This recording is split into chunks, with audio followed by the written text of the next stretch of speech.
ते आम्ही थकलोय आता. आम्ही गेल्या काळजी कोण करणार.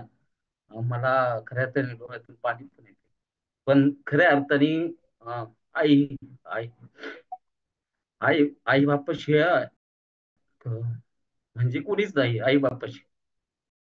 बाप नंतर आपल्याला ते किंमत कळते. आणि बाप कसाही बी असू दे जो बाप काम नाही करत घरात तो असला तरी तो आसरा असतो बापाचा.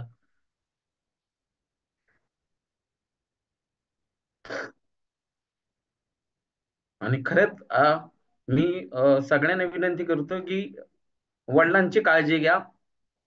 जसं शिवाजी सरांना पण मुलगी आहे, खुशी नाव आहे तिचं. परत मामाला पण मुलगी आहे. मामाने पण एक स्टेटस टाकलं होतं की माझी मुलगी आता पुण्यात शिकते, मला तिची खूप आठवण येते.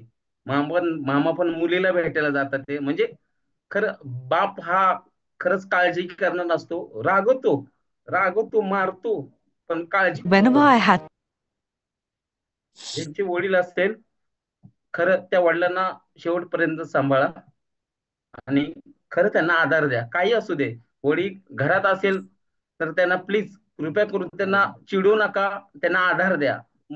आणि आरोग्य फॅमिलीमध्ये एकत्र ते सगळेजण माझे वडीलच मतलब आहे. यस यस अवधूत सर, भर गया हूँ पहली बार। अरे नक्कीच ये हे बाप song बेटे का ऐकल्यानंतर रिश्ता ना डोळे दीदी फार ऐसा रावले होता है, गणेश माँ तो बोल दादा. देती है ना कि लव यू, बाप मित्रांनो, बोलता नहीं है। नहीं एक गोष्ट सांगतो, और सच्ची माँ नहीं के लिए नावाचं बहुत चित्र. लिखा पढ़ा गया है, बाप के लिए कम लिखा गया है। मैं बाप के लिए 4 लाइन पढ़ता हूँ। पिता रोटी है, कपड़ा है, मकान है, पिता नन्हे से परिंदे का बड़ा आसमान है।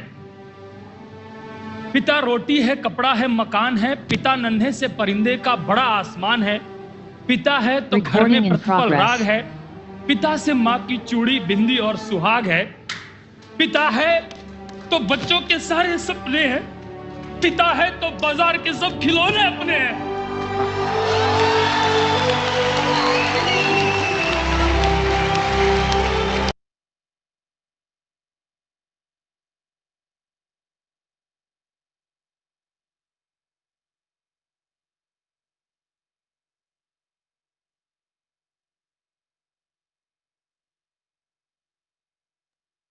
नक्कीच मित्रांनो, ते नशीबवान आहेत की ज्यांच्या सोबत त्यांचे आई वडील आहेत.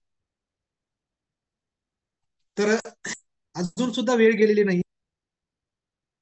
आणि आपण म्हणतो ना, जो आधारवड आहे आपले आईबाप आपल्यासाठी. जगातील एकमेव व्यक्ती अशी आहे, आई आणि बाप, ज्यांनाच फक्त वाटतं की माझ्या लेकराचं चांगलं व्हावं, माझ्या लेकराला सुखी असावा, तो चांगला राहावा. हे एकच प्रामाणिक भावना फक्त आणि फक्त आईबापांकडे असते. तर तुमच्याकडे वेळ आहे. लहानपणी अगदी तळहाताच्या फोडाप्रमाणे त्यांनी जपले आपल्याला.